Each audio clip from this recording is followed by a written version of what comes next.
Hi, my name is Madeline Barlow and I'm with Auburn Aviation as a part of the Aviation Student Advisory Board. Today, I'm going to walk you through how to successfully complete a weight and balance for the Cessna 172 Sierra. This video will take you step by step through the Auburn process so that you can accurately and safely complete the process every time. The goal is not just to fill out the chart, but to understand the numbers and how they affect aircraft performance and overall safety of your flight. Weight and balance directly impacts aircraft controllability, stability, and overall flight safety. By following a consistent process, you'll be ensuring you're within limitations, making good decisions, and being safe to fly before you ever leave the ground. At this point, we're going to complete the weight and balance. Start by filling out the chart with the known weights. Since dispatch only gives us the aircraft about 20 minutes before block time, I usually show up to the Delta building around 30 minutes early so I have time to get everything started. First, for the front passenger weight, combine your weight and your instructor's weight and input that total. For the rear passengers, I usually account for bags. Typically, that's about 20 pounds total, so I'll put that in the rear seat section. Then for baggage A, we'll put about 10 pounds, and baggage B will be 0. Next is fuel. We're using full fuel, which is 5 3-gallons usable. Even though the aircraft technically holds 56 gallons, 3 gallons are unusable and already included in the basic empty weight. Fuel weighs 6 pounds per gallon, so 53 times 6 equals 318 pounds. Go ahead and input that into the fuel section. Now for fuel used. Run-up and taxi fuel is 1.4 gallons, which is 8.4 pounds. A typical local flight burns about 13 gallons, which is 78 pounds. Both of these will be entered as negative values since we're burning that fuel. Now calculate moments by multiplying each weight by its arm. The front passengers times 37, rear passengers times 73, baggage A times 95, baggage B times 123, fuel times 48. Again, fuel used and taxi fuel will be negative here as well.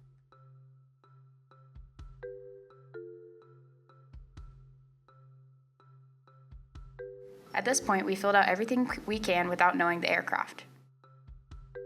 Now go to dispatch, get your tail number, and find that aircraft in the basic empty weight charts in the flight planning area. Each aircraft has its own basic empty weight, moment, center of gravity. Enter those values at the top of your sheet. Now total everything up.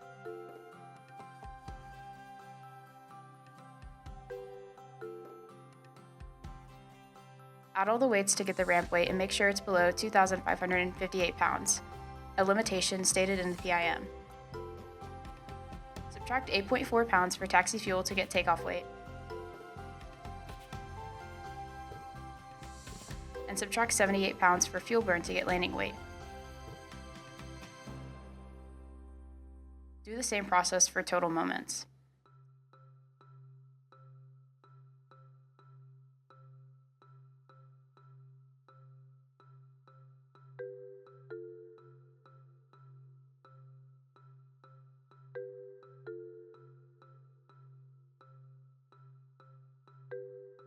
Find center of gravity, divide total moment by total weight for ramp, takeoff, and landing.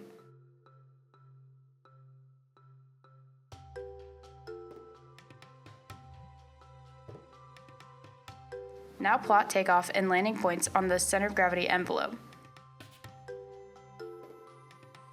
Make sure they fall within limits and that the CG is not aft of 47.3, another limitation from the PIM. Now that weight and balance is complete, we'll move on to performance. Call the AWOS and fill in the altimeter setting, field elevation, temperature, wind direction, and speed. Next, calculate the pressure altitude. 29902 minus the altimeter times 1,000 plus our field elevation.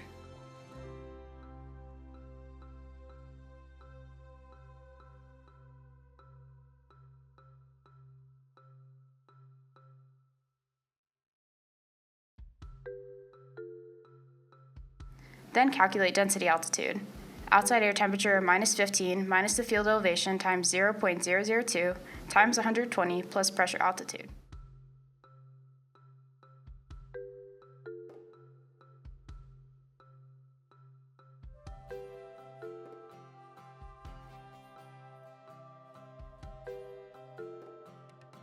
Now determine crosswind using the crosswind chart and select your runway. At Auburn, if the winds are calm or direct crosswind, we typically use runway 36.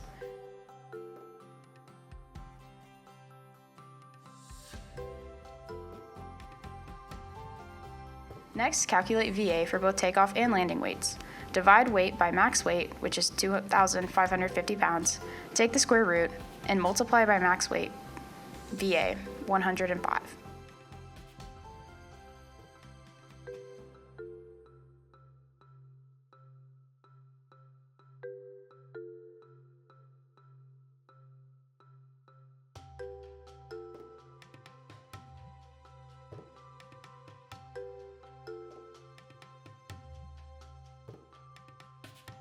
Finally, go to Section 5 of the PIM to determine takeoff and landing distances. Always round up for weight, temperature, and pressure altitude. Never round down, and do not interpolate.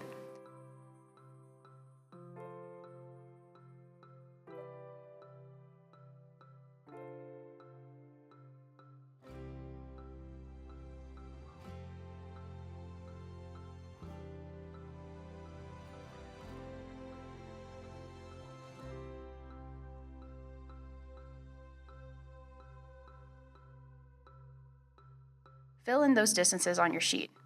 At this point, your weight and balance and performance planning are complete, and you're ready to move on. Before every flight, we calculate weight and balance to make sure the aircraft is loaded safely and will perform the way we expect. Weight is the downward force acting on the aircraft, and it always acts through the center of gravity, or CG. Where that CG is located and how heavy the aircraft is affects almost everything about how the airplane flies. First, weight directly affects angle of attack. If the aircraft is heavier, it needs to produce more lift to stay in the air. The only way to do that is by increasing the angle of attack. So, higher weight means a higher angle of attack in normal flight. Now, let's talk about CG location. With the forward CG, the nose naturally wants to tip down. To stay level, the tail has to push down to balance the aircraft, which acts like extra weight. That means the wings have to work even harder, increasing the angle of attack to produce more lift. With an aft CG, the nose naturally stays more level. The tail doesn't need to push down as much, so the wings don't have to produce as much extra lift. This results in a lower angle of attack. CG also affects stall characteristics. With the forward CG, the aircraft is already flying at a higher angle of attack. That means it reaches the critical angle of attack faster, so it will stall at a higher speed. With an aft CG, the aircraft is flying at a lower angle of attack. It takes longer to reach the critical angle, so the airplane can slow down more before stalling. This results in a lower stall speed. CG position also changes performance. A forward CG requires more lift, which creates more induced drag. More drag means the aircraft will be slower and less efficient. An aft CG requires less lift, which reduces induced drag. This means the aircraft can fly faster and more efficiently. Now here's the big one, safety. With a forward CG, the nose naturally wants to fall forward. If the aircraft stalls, that nose-down tendency helps break the stall quickly. That makes it more stable and generally safer. With an aft CG, the nose naturally wants to stay up. If the aircraft stalls, it's harder to push the nose down and recover. That makes stalls more difficult to break and the aircraft less stable. Finally, weight affects maneuvering speed, or VA. If the aircraft is lighter, VA is lower. At lighter weights, you're flying at a lower angle of attack, and there's a bigger gap between your normal angle of attack and the critical angle. That means you could overstress the aircraft before you ever stall if you're flying too fast. If the aircraft is heavier, VA is higher. At heavier weights, you're already flying closer to the critical angle of attack. That means you'll stall sooner, which actually helps protect the aircraft from structural damage.